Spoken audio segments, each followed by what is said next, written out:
শাবান মাসটার আগের মাসটা হলো রজব, যেটা সম্মানিত 4 মাসের একটা মর্যাদাপূর্ণ মাস। আবার শাবানের পরের মাসটা কোনটা?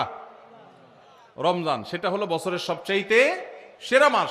তো নবীজি বলেছেন দুইটা মর্যাদাপূর্ণ মাসের মধ্যবর্তী শাবান মাসে মানুষ আমল ইবাদত না করে অবহেলায় বেশিরভাগ মানুষ কাটায়। বেশিরভাগ মানুষ অপেক্ষা থাকে রোজা কবে আসবে, তখন কোরআন তেলাওয়াত শুরু করব। রমজান কবে চাঁদ দেখা যাবে রমজানের, তখন নামাজ ধরবো।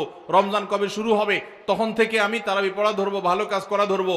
শাবান মাসে মানুষ রমজানের ক্ষণ গণনা, দিন গণনা করতে থাকে, অবসর থাকে, অলসতা করে, অবহেলা করে। নবীজি বলেছেন মানুষ যেহেতু অবহেলা করে, এই জন্য এই সময়টাতে আমি বেশি বেশি নফল রোজা রাখি। কারণ যেই সময়টাতে মানুষ অবহেলা করে ওই সময় ইবাদতের আলাদা গুরুত্ব তৈরি হয়। ভোর রাতের সময় সবাই ঘুমায় থাকে, এই জন্য তখন তাহাজ্জুদ পড়লে সওয়াব বেশি। তাহলে এই যে শাবান মাসে নবীজি বেশি বেশি রোজা রাখতেন কেন? কারণ অবহেলিত মানুষ কেউ এটা করে না, এই জন্য তিনি বিশেষভাবে এই মাসে নফল রোজা রাখতেন। এই জন্য তার অনুসরণে আমরাও রাখবো। দ্বিতীয় কারণ তিনি বলেছেন কেন তিনি এই মাসে বেশি রোজা রাখেন, ওই যে ওসামা ইবনে যায়েদ রাদিয়াল্লাহু আনহুকে দুইটা কারণ বলেছেন। এর মধ্যে একটা হলো শাবান মাসটাতে মানুষ অবহেলিতা করে, আমল ইবাদত একটু কম করে, কারণ রমজান আসবে আসবে বলে অপেক্ষা করে। সেজন্য তিনি এই মাসে বেশি বেশি আমল করেন, কারণ অবহেলার টাইমের আমলের গুরুত্ব একটু বেশি। দ্বিতীয় কারণ হলো তিনি বলেছেন শাবান মাসে বান্দার আমলনামা আল্লাহর কাছে উপস্থাপন করা হয়। ফেরেশতারা রিপোর্ট জমা দেয়। ফাউহিব্বু আন ইউরফা আমালি ওয়া আনা সাইম, নবীজি বলেছেন আমি চাই আমার আমলনামা যখন ফেরেশতাদের কাছে পেশ করা হবে তখন আমি যেন রোজাদার থাকি। কারণ আপনি কোথাও চাকরি করেন, সিরিয়াস ডিউটি করেন, একবারও আপনার বস আসে না, একটু মোবাইলটা মাত্র হাতে নিছেন ফেসবুকটা টিপার জন্য, আর তাকায় দেখেন পিছের দিকে বস এসে দাঁড়ায়। মেজাজটা কেমন লাগবে বলেন? খারাপ লাগবে না? আর আপনি অন্য সময় যাই করেন না করেন খুব সিরিয়াস মুডে কাজ করতেছেন, পিছনে তাকায় দেখেন মালিক এসে দাঁড়ায়। কলেজেটা শান্তি হয়ে যাবে না? যাক মাশাআল্লাহ, এই বেচারা এসে আমরা যখন কাজে দেখবে বলবে বাবা খুব ভালো মানুষ, তো বেতন বাড়বে, তাই না? নবীজি সাল্লাল্লাহু আলাইহি সাল্লাম বলছেন যে আমি শাবান মাসে বেশি বেশি নফল রোজা এই জন্য রাখি, ফেরেশতারা আমার সারা বছরের আমলনামা আল্লাহর কাছে রিপোর্ট জমা দেন, সারা বছর কি করেছি না করেছি তার সব হিসাব জমা দেন। আল্লাহ যখন আমার হিসাবের প্রতি মনোনিবেশ করেন, ওই অবস্থায় যদি আল্লাহ সুবহানাহু ওয়া তাআলা তিনি দেখতে পান যে তার বান্দা আমি রোজা আছি, তাহলে আল্লাহ একটু অনুগ্রহ করবেন। এই জন্য আমি এই মাসে রোজা রাখি। তাহলে নবীজি সাল্লাল্লাহু আলাইহি সাল্লাম শাবান মাসে রোজা দুইটা কারণ পাওয়া গেল। এক তো হলো গাফলতির সময় সেজন্য তিনি রোজা রাখতেন, দ্বিতীয়ত হলো এই মাসে বান্দার আমলনামা পেশ হয় সেজন্য তিনি রোজা রাখতেন। এই দুই কারণ আমাদের বেলায়ও আছে না নাই? তাহলে আমাদের রোজা রাখা উচিত না উচিত না? চেষ্টা করবো তো ইনশাআল্লাহ। ভাইরা আমার, একটা প্রশ্ন আপনাদের মনে হইতে পারে, সেটা হলো আমরা তো শুনছি মানুষের আমলনামা সকালে বিকালে আল্লাহর কাছে জমা হয়, ফেরেশতারা জমা করে, আবার এখন শুনলাম শাবান মাসে জমা হয়, তাহলে দুই রকম হলো যে? এর উত্তর হলো আল্লাহ রাব্বুল আলামিনের কাছে আল্লাহর ফেরেশতারা মানুষের আমলনামাকে 3 ধাপে, 3 স্তরে, 3টা লেয়ারে, 3টা সময়ে আলাদা আলাদা ভাবে উপস্থাপন করে। একটা হলো প্রাত্যহিক রিপোর্ট, প্রাত্যহিক আমলনামা, ডেইলি, প্রতিদিনের আমলনামা সকাল এবং সন্ধ্যায়। সারা রাত আপনি কি করেছেন, ওয়াজ শুনেছেন না গান শুনেছেন, ভালো কাজ করেছেন না মন্দ কাজ করেছেন, সারা রাতে কি করেছেন, প্রত্যেকটা মানুষের হিসাব আল্লাহ রাব্বুল আলামিনের কাছে প্রত্যেকটা ভোরে ওই রাতের ডিউটি থাকা ফেরেশতারা জমা দেন। আবার সারাদিন আমরা যা করি না করি সন্ধ্যায় সারাদিনের ডিউটিতে রত ফেরেশতারা আল্লাহর কাছে জমা দেন। তাহলে বান্দার আমলনামা, বান্দার রিপোর্ট জমা দেওয়া হয় একটা হলো প্রাত্যহিক, প্রতিদিন। সেটা কখন? সকাল এবং সন্ধ্যা।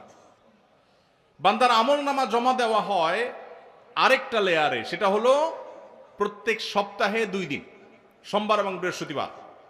নবীজি সাল্লাল্লাহু আলাইহি ওয়াসাল্লাম যেন সোমবার বৃহস্পতিবার রোজা রাখতেন, কারণ সোমবার এবং বৃহস্পতিবার বান্দার আমলনামা ফেরেশতারা আল্লাহর কাছে পেশ করেন। তাহলে একটা হলো ডেইলি আমলনামা পেশ, সেটা সকাল সন্ধ্যা। একটা হলো সাপ্তাহিক আমলনামা পেশ, সেটা হলো সোম বৃহস্পতি। আর একটা হলো বার্ষিক রিপোর্ট পেশ, সেটা কখন? শাবান মাস। বিভিন্ন অফিসে যারা চাকরি করেন মাসের হিসাব দেওয়া লাগে একরকম, ডেইলির হিসাব দেওয়া লাগে আরেক রকম, বার্ষিক রিপোর্ট দেওয়া লাগে আরেক রকম, আছে না নাই? ঠিক একইভাবে আল্লাহ রাব্বুল আলামিনের কাছে আমাদের আমলনামা পেশ করা হয়। ভাইরা আমার, সেজন্য এই রিপোর্ট জমা দেওয়ার সময়গুলোতে বান্দা বিশেষভাবে আমলে মনোযোগী হবে। এই জন্য নবী সাল্লাল্লাহু আলাইহি সাল্লাম বলেছেন ওয়াসাব্বিহু, আল্লাহ তাআলা বলেছেন কোরআনে কারীমে ওয়াসাব্বিহু বুকরাতাও ওয়া আসীলা, সকাল সন্ধ্যা আল্লাহর তাসবিহ পেশ করো। নবীজি সাল্লাল্লাহু আলাইহি সাল্লাম সকাল সন্ধ্যা বিশেষ তাসবিহ পেশ করতেন, জিকির আজকার করতেন, দোয়া করতেন, আমল করতেন। কারণ এই যে আমল জমা দেওয়া হয়, আমল নামা জমা দেওয়া হয়। আবার সোমবার বৃহস্পতিবার রোজা রাখতেন, কারণ আমল নামা জমা দেওয়া হয়। আবার শাবান মাসে বেশি রোজা রাখতেন, কারণ আমল নামা জমা দেওয়া হয়। তাহলে আমল নামা জমা দেওয়ার তিনটা লেয়ার আছে, মনে থাকবে তো ইনশাআল্লাহ ভাইরা আমার। এছাড়াও শাবান মাসে বেশি বেশি নফল রোজার আরেকটা কারণ আছে, সেটা হলো ইস্তেহাদি। সেটা হাদিস দ্বারা না, প্রমাণিত না, সেটা বিভিন্ন মুহাদ্দিসগণ, ওলামা একরাম, স্কলারগণ বলেছেন। সেটা হলো হঠাৎ করে রমজানের রোজা যদি রাখা শুরু করেন, সারা বছর এক রকমের খাদ্য অভ্যাস, সকাল দুপুর রাতে খেয়ে, এখন হঠাৎ করে অভ্যাসটা চেঞ্জ হয়ে যাবে, ইফতার এবং রাতে সাহারি খাবেন আর সারাদিন না খেয়ে থাকবেন। হঠাৎ করে 30 দিনের রোজা রাখতে গিয়ে আপনার কষ্ট হয় কিনা, অভ্যাসটা আগে থেকে যেন হয়, সেজন্য শাবান মাস থেকে কিছু কিছু নফল রোজা রাখতে হয়। এটা হলো ওয়ার্ম আপ, রিহার্সেল, প্রস্তুতিমূলক রোজা। এই জন্য ভাই এই শাবান মাসে বেশি বেশি রোজা রাখবেন তো ইনশাআল্লাহ।